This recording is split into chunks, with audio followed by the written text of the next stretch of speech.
Bonsoir à tous, on se retrouve sur la chaîne de CryptNab, il est midi, on est le 12 avril 2022. Avant de commencer cette vidéo, on n'hésite pas, on met un petit like, un commentaire, on fait voilà ce qu'il y a à faire, ce qui fait plaisir pour la commu et puis pour la visibilité de la chaîne, que ce soit sur YouTube ou sur Twitter. Euh, on a connu hier une journée bien rouge, on y reviendra dessus, donc aujourd'hui on va sûrement observer des rebonds, des choses comme ça. À voir si on repart vraiment en ligne droite ou si on va avoir de la continuation baissière. Je vais pas parler de 100 000 trucs aujourd'hui, je vais surtout parler du Bitcoin. Pour faire une analyse un peu approfondie de la situation, on reviendra sur Ethereum qui est un peu plus strong, et peut-être un petit point rapide sur le SP500 et l'indice du dollar. Du coup, bah, dimanche, on avait parlé du fait qu'on était dans la zone intéressante, ben, potentiellement pour repartir à la hausse. Bon, ben voilà, raté.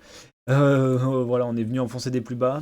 La target du M a été touchée hier, on l'a même enfoncé. On est venu chercher les creux, vous voyez ici, il y avait des zones de liquidité en daily, on est venu les manger. Euh, la prochaine zone de liquidité, et qui est aussi la zone de rechargement de ce mouvement ici, c'est la zone verte, donc placée à l'heure actuelle entre les 36 100 et les 38 700.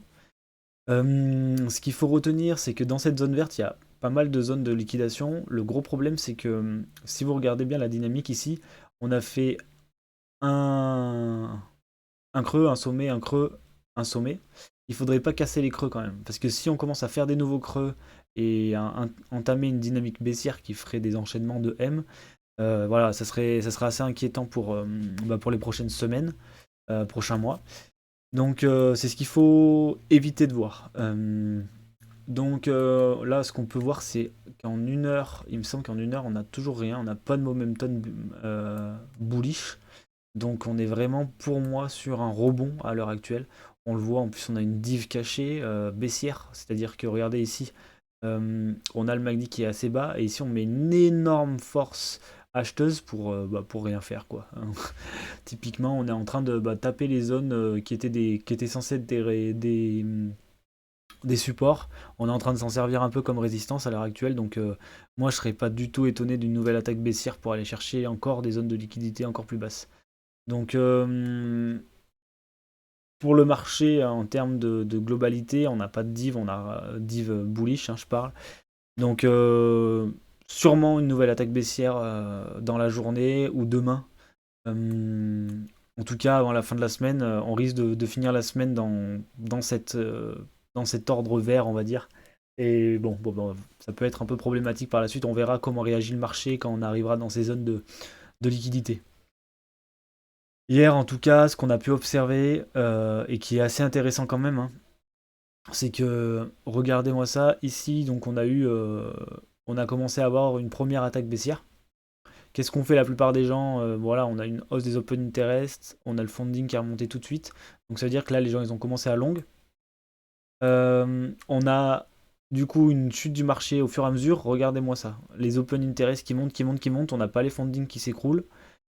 Et là, à première vue, on était plutôt stable. À mon avis, du coup, un gros paquet de long. Et là, donc là, on a liquidé, hein. C'était suite à la liquidation ici, la plus grosse liquidation. Un gros paquet de long qui est rentré. Et ils ont continué à se faire punir ici. Et donc là, il y a eu en majeure partie donc des liquidations, mais en majeure partie des fermetures de position. Et donc du coup, des shorts qui ont dû prendre leurs bénéfices sur cette chute, les gros portefeuilles qui ont réussi à prendre des bénéfices. À l'heure actuelle, qu'est-ce qui se passe? Donc le rebond que je vous ai expliqué, hausse des open interest, diminution légère, hein, très très très légère du long, grosse diminution du funding. Donc là, il y a quand même un paquet de shorts qui sont en position.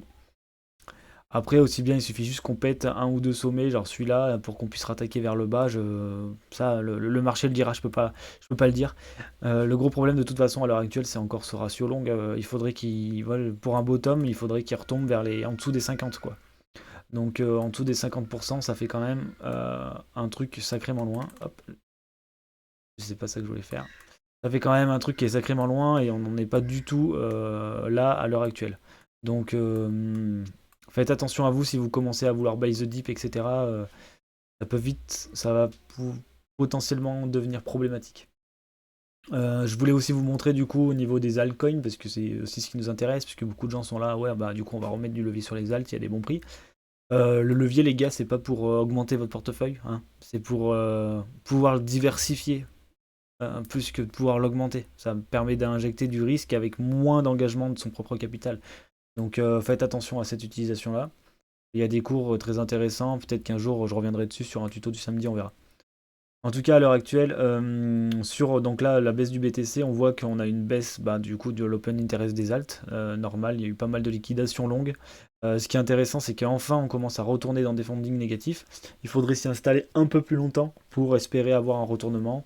Donc voilà, moi ce que j'attends, c'est vraiment un funding négatif pendant un petit moment sur les alts. Et surtout ce ratio long là qui s'écroule un peu parce qu'on a beau avoir tout ça, si on est chargé en long, on va continuer à les liquider jusqu'à ce que on puisse tranquillement retourner liquider les shorts. Donc à l'heure actuelle, on est quand même sur un marché qui est plutôt relou, on va pas se mentir. Il y a une charte que j'ai partagée, donc je vais partir sur une charte clean pour vous montrer ça. On va aller sur KuCoin, je crois que c'est hier je l'ai mis sur KuCoin. Euh, En plus, c'est bien, c'est rapide avec mon super réseau. Je me suis mis en daily hier sur KuCoin et j'ai remarqué quelque chose, c'est que si jamais on fait un inversement de l'échelle, on voit que ici on est venu au premier arrêt, on serait venu liquider les mecs qui ont tenté de long là, et là on repart. Euh, Ça c'est pas bon, hein. Ça c'est pas bon. Enfin, si ce scénario on va dire, se réalise, pour moi une target, on va dire une target un peu pas irréaliste, mais si on est sur un dernier mouvement, on va dire sur un mouvement ABCD EFG comme ils l'appellent là. Donc on devrait venir vers les 0,618. On va regarder en prolongation standard à partir du point 1 ici. Et voilà, et ça ferait un retour aux 26 000 dollars. Donc c'est vraiment. En fait, s'il y avait cette figure sur un truc normal, je serais plutôt bullish. Donc du coup, je me dis que c'est quand même assez bearish comme situation. Si je la remets, vous voyez, 0,618, on viendrait manger les creux qui sont là. Et en plus, ici, on a un gros creux dans la value, donc peut-être qu'on reviendrait tester les 25 000, mais ça, c'est vraiment un scénario bearish, hein. C'est pas vraiment celui auquel je suis plus positionné dans mon esprit, puisque on a vu ensemble que on a en plus on a un W weekly. Enfin, il n'y a pas vraiment de raison d'exploser tout le monde, sachant qu'il y a énormément de gens qui en baillent ici et là, dont des gros instits. Donc ils ont pas de raison de perdre de l'argent en masse. Donc à voir ce qui va se passer dans les prochains jours. En tout cas, ce que moi je fais à l'heure actuelle, c'est que quand on est arrivé là, j'avais pas mal déchargé disons les altcoins auxquels je croyais pas trop, que ce soit shitcoin ou voilà, ou des altcoins un peu moins cotés. Et là, par contre, ben, du coup, il y a une chute. Bon, bah, c'est pas grave. On en profite pour recharger les bagues long terme, les projets auxquels on croit. Donc voilà, moi, par exemple, c'est Bitcoin, Ethereum. Après, on a de l'EGLD, des choses comme ça. Et, et voilà, on évite. Je sais que vous êtes potentiellement à perdre sur ce genre de choses. Donc, et je le suis aussi, hein. C'est normal d'avoir des positions dans le négatif. Faut pas se mettre à paniquer et à sell dès qu'il y a des bougies un peu rouges. Au contraire, il faut plutôt voir ça comme une opportunité. Alors, c'est pas un conseil en investissement, mais c'est quand même cool d'avoir des opportunités sur les altcoins notamment auxquels on peut croire et auxquels on se dit bah, dans 5 ans, 10 ans, ils seront toujours là et du coup, ben, leur capital sera potentiellement beaucoup plus gros que ce qu'il est à l'heure actuelle. Je voulais juste faire un rapide point sur SP500. Comme vous voyez, on est en train de faire un truc dégueu. Euh, Est-ce que c'est lié à auto, etc. Parce qu'on voit que les taux remontent pas mal. Aujourd'hui, on a une réunion qui va continuer, je pense, à mettre de la poudre sur le feu. Donc on risque d'avoir encore du rouge. Euh, dans le meilleur des mondes, c'est vraiment dans le meilleur des mondes, hein. Le marché nous fait une petite technique il revient ici faire le wake-off check dans cette zone de rechargement et repart à la TH. Ça, c'est le scénario le plus bullish qu'on peut avoir. Ça ferait un W, peut-être mensuel, non, peut-être pas mensuel, mais en semaine, on devrait le voir quand même. Voilà, ça ferait un W weekly de continuation, ça serait ultra bullish. Mais à l'heure actuelle, on en est très loin, on n'a pas de signe de retournement sur aucun marché, donc il faut rester très vigilant. Et on le voit aussi sur le dollar, l'indice du dollar, le DXY, le DIX. qui pump, hein, qui continue à pump. Bon, ce qui est bien, c'est qu'on potentiellement on voit les premiers signes de divergence sur ce pump, hein, puisque les prix montent alors que le MACD commence à manquer de souffle. Donc potentiellement, on va arriver sur une fin de pump, mais il faudrait vraiment voir un dollar index qui diminue fortement pour espérer retrouver, on va dire, un Bitcoin très bullish qui va aux ATH, etc., comme on pouvait être bull il y a quelques jours seulement.